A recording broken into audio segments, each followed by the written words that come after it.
His Highness Prince Abdulaziz, who he's just nominated as President ISSF.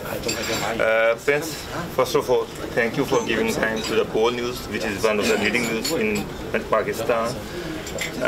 You have just been nominated as President ISSF. What are your goals and objectives? Thank you so much for coming and covering this event. This is my privilege and honor to be hosting as a nation, all the Islamic nations, and also it is my privilege to be accepted to be the president of the ISSF.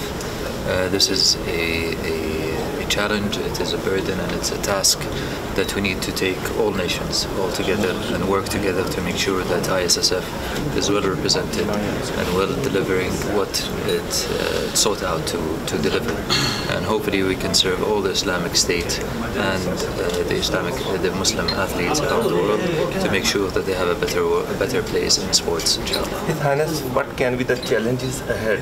You think these can be the challenges you will face while making it a more effective federation of body?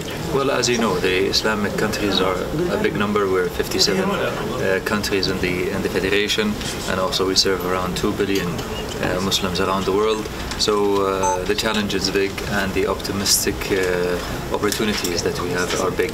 So inshallah, we will put all of these challenges ahead of the board and ahead of the committees and see what we can do to tackle them one by one to make sure that we have a better atmosphere for all Muslims.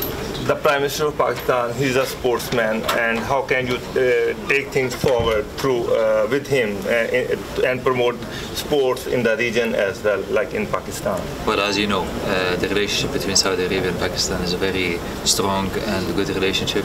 I look forward to meeting His Excellency, and inshallah we can work together to make sure that sports is enhanced within Pakistan and Saudi Arabia. Thanks a lot. Thank you.